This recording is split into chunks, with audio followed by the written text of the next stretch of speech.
Cool. Hi, everyone. Welcome on a Tuesday. Thanks for being here. I'm Jerry, co-founder, CEO of Llama Index, and today the talk is on building knowledge agents to help you automate different types of document workflows.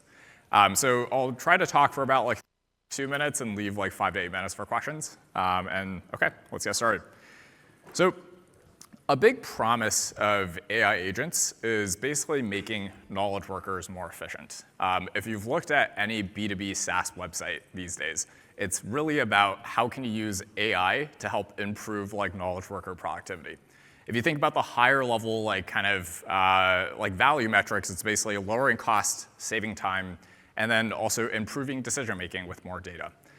But what does knowledge work automation actually mean? Right? Is it just RAG chatbots? Clearly, it's not just RAG chatbots. And so if not, what are the architectures that can actually help meaningfully automate different types of knowledge work? For us, we're really excited about the potential of unstructured data, and specifically the potential of automating knowledge work over different types of unstructured data within documents. So if you think about like PDFs, PowerPoints, Word docs, a lot of humans in many different industries historically have needed to actually read a lot of information on a page, figure out what's actually going on within the document, use it to basically synthesize insights, and then also take different types of actions, like create a new report, use a computer, enter some data into a new system, or do other stuff on top of existing data. For the first time, unlike traditional computer like heuristic-based programs, AI agents powered by Gen AI can actually automate this entire end-to-end workflow. One of the biggest pieces of, or one of the kind of most important pieces of an LLM is the fact that it can inhale a lot of unstructured text tokens, and then actually automatically use that to basically take actions, make decisions, instead of you having to train a very task-specific model on it. But to make this work really well, they need access to the right context and architecture. And so today, we'll talk about 2 types of agents to really automate knowledge work. There's assistive agents, which are kind of your standard chat-based interfaces, whether it's ChatGPT or deep research. And the idea is that the human is interacting with the agent with a high degree of human in the loop to basically get the information that the human wants faster.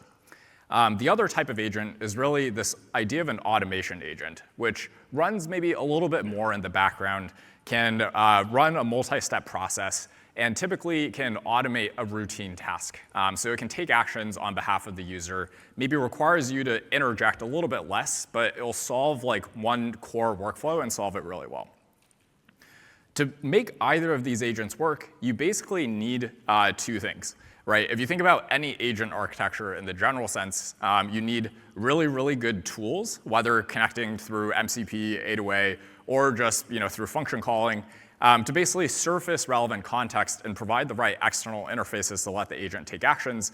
And then you also, of course, need the right agent architecture, something that's very general and can do a lot of actions, or something that's a little bit more constrained.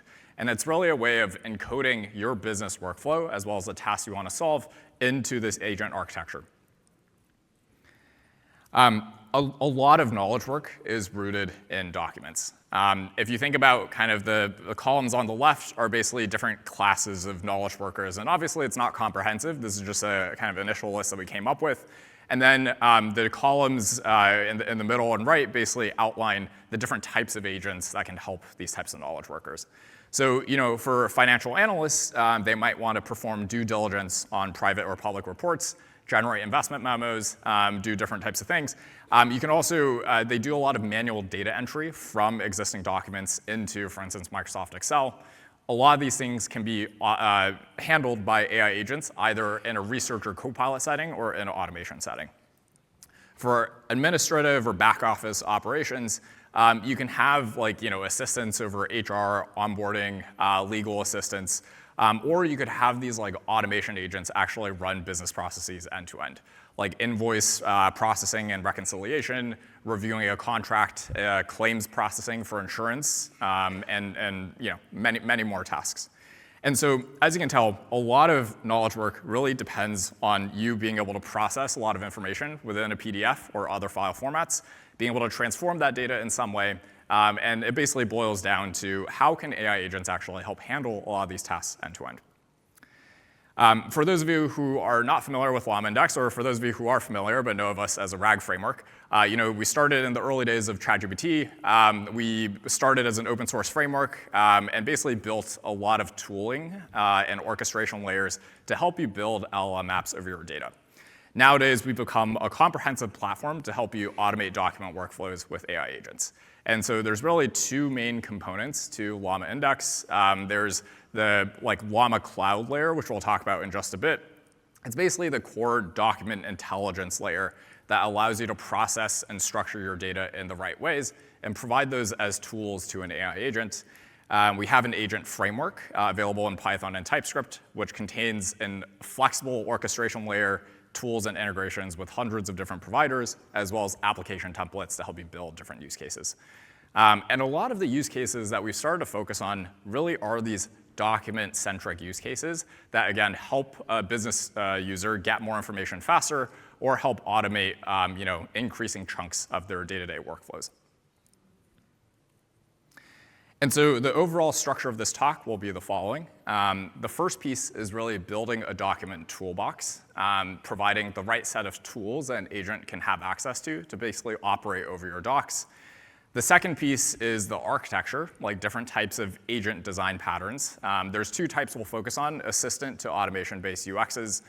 And then the last is putting everything together into comprehensive document agent-based use cases. So first, let's talk about this idea of building a document toolbox. How many of you are familiar with RAG? All right, I think it's probably most of you. I think the idea that I want to impress upon you guys is basically this idea that RAG is kind of a narrow subset of how agents can actually interact with their data. Really what you want to do is provide the right external service interfaces and services to the AI agent so it has a rich set of tools to both read, understand different types of enterprise contexts, and also manipulate and take actions over it. And I call this like a document toolbox. And to actually create this document toolbox, you need the right pre-processing layers from your unstructured data sources to actually process and structure your documents in the right format. So some examples of what you might want to do, and you might be familiar with this from a RAG setting, but being able to connect to a data source. So setting up a data pipeline to SharePoint, Google Drive, S3, Confluence, as well as any other data source. Making sure this pipeline supports incremental data updates and scheduled syncs so that you can periodically refresh the context available in your downstream storage systems. The next pieces include parsing and extraction, being able to actually process any document type, even if it's very, very complicated, and be able to actually encode that information or translate that information into text tokens that an LLM can understand. This includes tables, charts, scans, and just a lot of documents have a lot of really weird formats. You might want to have an extraction layer to basically transform unstructured data into structured formats. You can then take the structured data and either put it into a metadata as part of your chunks that you put into your vector database, or you could take this metadata and put it into a downstream structured data warehouse. And of course, there's some aspect of indexing. In a RAG setting, this includes chunking, embedding, indexing, advanced retrieval. A lot of these are basically just a set of operations that you probably want to do on top of your data to basically make it ready for an AI agent to interact with. And once, making it ready basically means creating the right set of tools over it. And so this could include, I'll go into this in the next slide, a vector retrieval tool, which is basically just the RAG piece with metadata filters. It could include a file tool that lets you, understand different properties of different files, retrieve entire file contents, as well as, be able to really traverse the different types of file directories that you have. A SQL tool to let you get aggregate analytics and insights over the metadata, as well as manipulation tools. So that's basically what I talk about in this slide. So, if you have this pre-processing layer, some of the examples of the tools that you might want to generate from this pre-processing includes a file lookup, retrieval, structured querying, and manipulation. And the kind of powerful aspect of this type of framing is that by creating this type of this set of tools and standardizing it according to a protocol like MCP or A2A, this basically means you can plug the set of tools into any sort of AI agent front end, right? Whether it's your own hand-built, handcrafted agent, or into Claude, ChatGPT, Cursor, your Microsoft Copilot, your favorite AI tool out there. Just to contrast this with naive RAG, naive RAG is basically you have, I'm sure many of you are familiar with this, but you basically have a query. You directly feed it to a vector database, or you embed that query, feed it to a vector database, get back the text chunks, and then use the context to synthesize an answer. The more abstract way of looking at this is some agent layer interacting with a tool layer. So the agent could be arbitrarily sophisticated or unsophisticated. It could be a React loop, a very general agent reasoning loop, or it could be super constrained and one shot. And then the tool layer, you're basically providing like a retrieval tool with a set of parameters. It takes in an input query as well as metadata filters. But then you can have other tools too. For instance, like a file tool as well as other surrounding tools like web search tools to connect to other types of enterprise contexts. So the agent actually has a flexibility to incorporate the tools as it sees fit to actually solve the task at hand, right? And so some of the expanded capabilities that the tool interface provides, in contrast to naive RAG, is the agent can choose to can choose to smartly or intelligently retrieve entire documents, retrieve like screenshots of pages, get links to other documents, all by providing the right output and context to the AI agent. Another tool is obviously like text-to-SQL, probably pretty relevant in the Databricks setting. If you actually process even unstructured documents and you have the right extraction and structuring layer, you can create structured data from those unstructured documents, create a CSV, or even dump that data into a structured data warehouse. And then you can basically interact with those types of interfaces through relatively standard methods, right? There's like text-to-SQL, text-to-CSV methods, and a set of challenges required to actually do that at scale. One kind of subtopic that we've talked about for the past year or two, but we do find to be a pretty prevalent issue in the enterprise setting is this idea of complex documents. A lot of documents can be classified as complex. They contain embedded tables, charts, images. They have headers and footers. They can be multilingual. They can have like scanned images interleaved with actual text. And one of the core issues that anyone faces when building like a naive agent is that if you use an off-the-shelf document processing solution like PyPDF, then it's going to mess up the text. And then if you feed up messed up text tokens to the LLM, it's not really going to understand what's going on with the context. And so one quick note here is basically we've invested a lot of efforts in targeting this idea of VLM native like parsing and extraction. We were probably one of the first folks to really understand the fact that instead of like traditional OCR methods, you can actually leverage both LLMs as well as VLMs, like being able to screenshot a page and feed it into one of these models for high quality parsing and extraction. So, in contrast to traditional ML methods, which require like task-specific ML models trained on domain-specific data, and they're not typically robust to layout variations, other document formats, we basically combined GenAI models with best-in-class heuristic parsing techniques to really get the best of both worlds. The baseline, obviously, is you just screenshot the page and then you feed it into Claude. This works okay for like probably 80% of documents, but Claude gets really lazy at the long tail, starts hallucinating, trailing off, doesn't actually give you the full text output. And so when you combine it with both parsing techniques and then add an agentic loop to basically add more runtime, test time compute on reasoning tokens, then you get really, really nice performance. You get higher general accuracy than traditional approaches. And then, of course, there's still a long tail of issues to work through, but we're basically adapting a lot of the latest models out there, like ChatGPT, Claude, Gemini, and tuning, making it agentic for really, really good, high-quality document parsing and extraction. And it's really the first step towards making sure your data is right. This is a benchmark that we ran across pretty much a bunch of other tools out there, both public and also private in terms of document parsing. We have a ton of modes within Llama Parse, our document parsing service. It incorporates a lot of the latest models. So we tune Claude, ChatGPT, or OpenAI 4.1 and Gemini 2.5 Pro, make it agentic, and basically measure according to a few different eval metrics, LLM as a judge, as well as edit distance.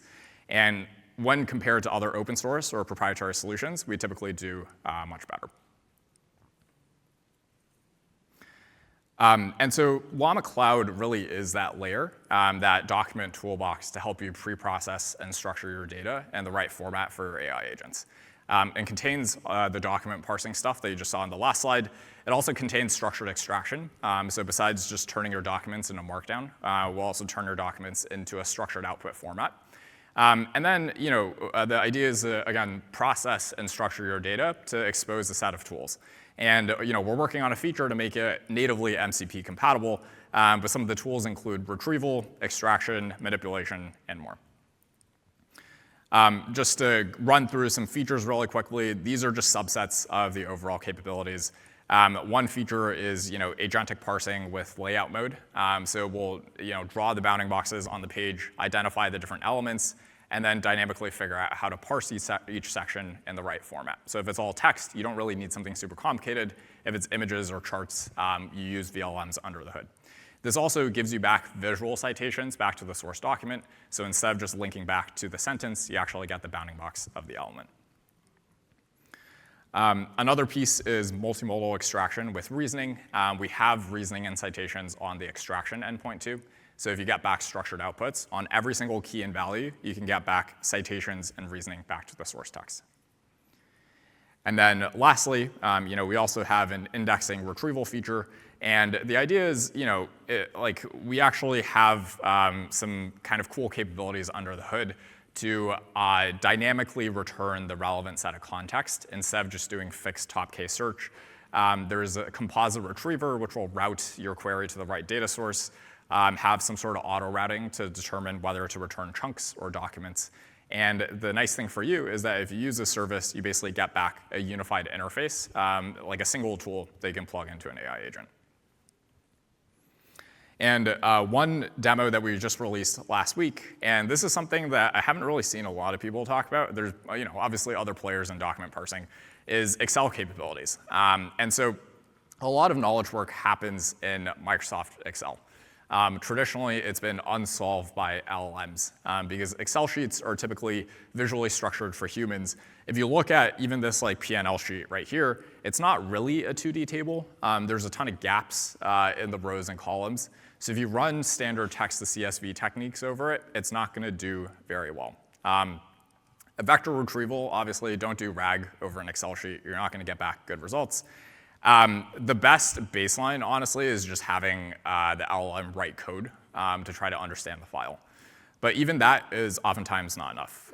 So we basically built an Excel agent that is capable of both two types of tasks, right? It has the right tools, right? Again, it's not doing RAG, but it's able to do manipulation, so data transformation over the Excel sheet to normalize, structure the data in the right format. And then also, because it has the right set of specialized tools, do agentic QA. So it can answer questions over cells in any of these sheets. In this example, we're basically uploading that Acme P&L sheet. And then this example right here, I know it's a little faint, is just showing you how you can structure that Excel file into a normalized CSV. And then once you get to this Q&A assistant, you can upload that same Excel file and then ask different types of questions, like I know you can't really see the screen, but what are the top 3 expense categories? And then it uses specialized tools under the hood to try to answer the question at hand. So this is available in early preview. If you have Excel use cases that are of this nature, you have these unnormalized Excel spreadsheets that need some layer of understanding to really help your business users accelerate their workflows, come talk to us.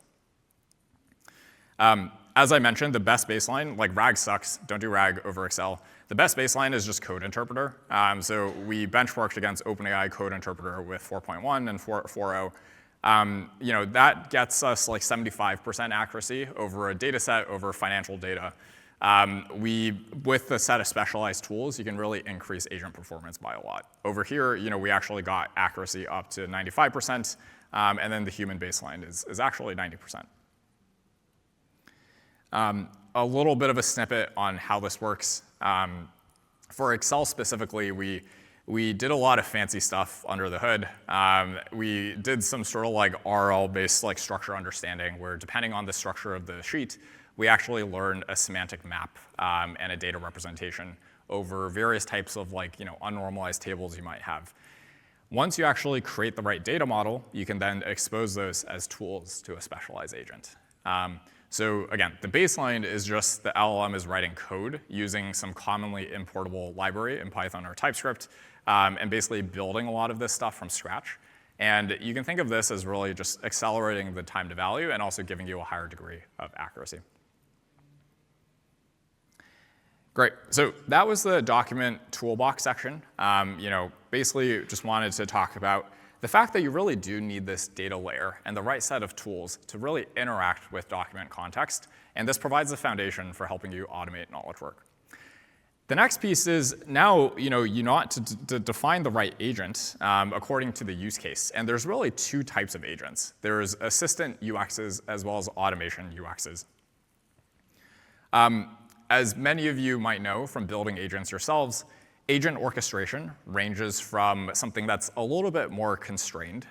You explicitly define the control flow as a human to unconstrained, where you really let the agent handle the control flow and reasoning and dynamically select the right set of tools to solve the task at hand. And the assistant UX kind of falls a little bit more on the unconstrained side of that spectrum. You've all used these types of interfaces. If you use ChatGPT or Claude, or I guess the cursor agent with tools, it's basically a human interacting with some sort of like relatively unconstrained agent at every step of the way. The UX is typically a little bit more chat-oriented. I think we're all familiar with that type of interface at this point, where you as a human need to supply the natural language or file, and then the agent will basically dynamically figure out what tools to use and then return a response, and then you basically interact with it in back and forth sessions to produce some sort of output. So this type of architecture, there's typically a few more tools with a high degree of human in the loop, and it's usually a little bit more unconstrained. The goal of an assistant UX from like a business user perspective usually is, it saves a little bit of time because you don't have to go and dig up the information. But it's also just like helping the user get information a little bit faster in a true like co-pilot-like setting. It's really helping the human, get more stuff faster so they can get more things done. This is just a subset of the use cases. There's enterprise search, financial diligence, customer support. Obviously, ChatGPT is an assistant UX, and it can basically do a lot of different things. But I want to contrast that to what I call like automation UXs. Automation UXs are those we're seeing a little bit more of these days as people are building more multi-step agents.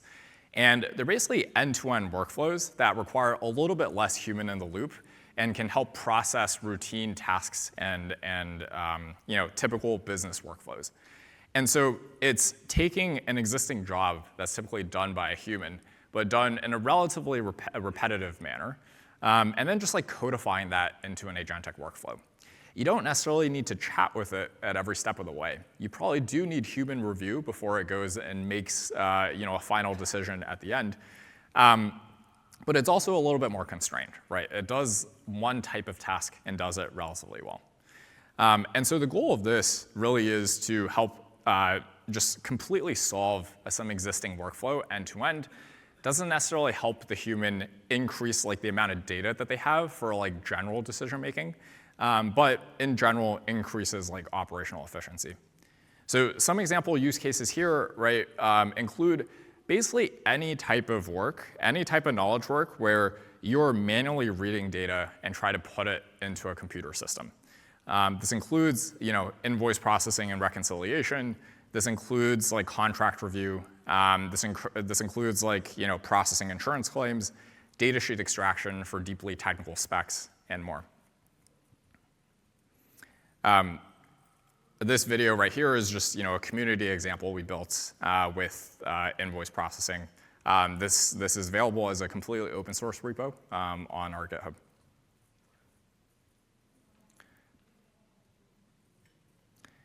All right, go to the next section.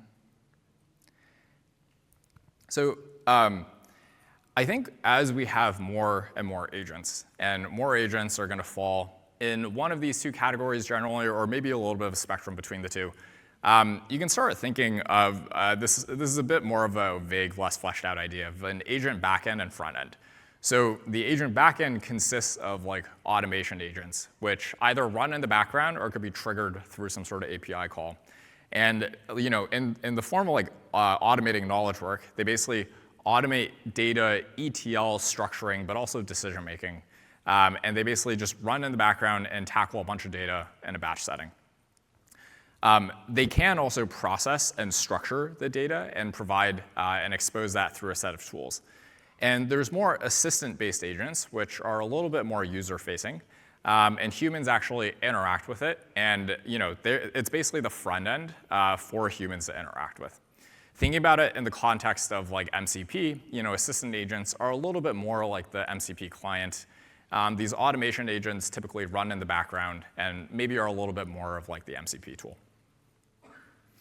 To that point, one idea is basically having these automation agents encode certain types of document workflows and have them act as MCP servers.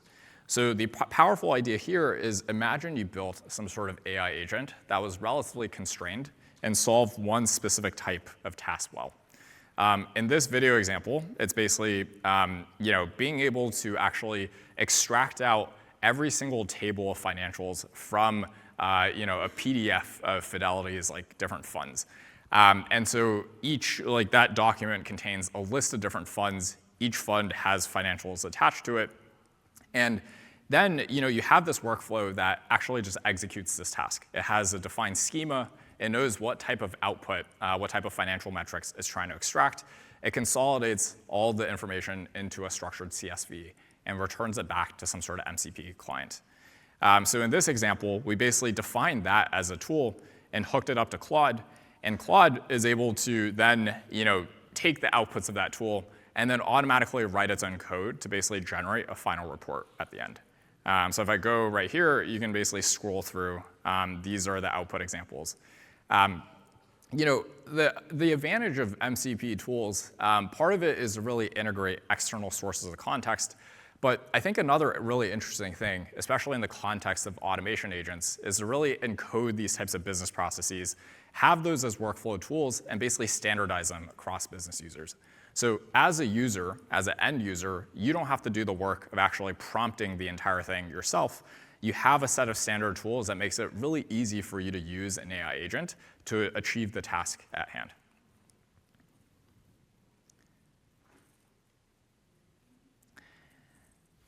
Now, lastly, to basically put it all together, here's some real-world examples of just document agent use cases. So as I expand this a little bit, okay. So these are basically just like real-world use cases of both assistant and automation UXs. Financial due diligence is something we talk about a lot. One of our customers is Carlyle. And one of the core use cases is this idea of building like an end-to-end leverage buyout agent. You have a data room filled with private and public financial reports. You need some sort of process to really process and structure all the financials and data from a list of heterogeneous document formats, from PDFs to Excel sheets. Structure them in the right way. So that's what an automation agent typically does. And then create some sort of tool interface, effectively, for an assistant agent to interact with. And so the end result is that it can be a complete end-to-end process where a human is in the loop to actually review the extractor results from all these different documents, make sure at least the numbers are correct, and then feed it into some downstream process that constructs a financial model or creates a chatbot that a human can interact with. And some of the core benefits is really just being able to speed up the operational work that typically takes a team of analysts like a week to do, and also add increased decision support. Because with this natural language interface, you can actually get more insights over the data than if you actually try to manually review it with your own eyes.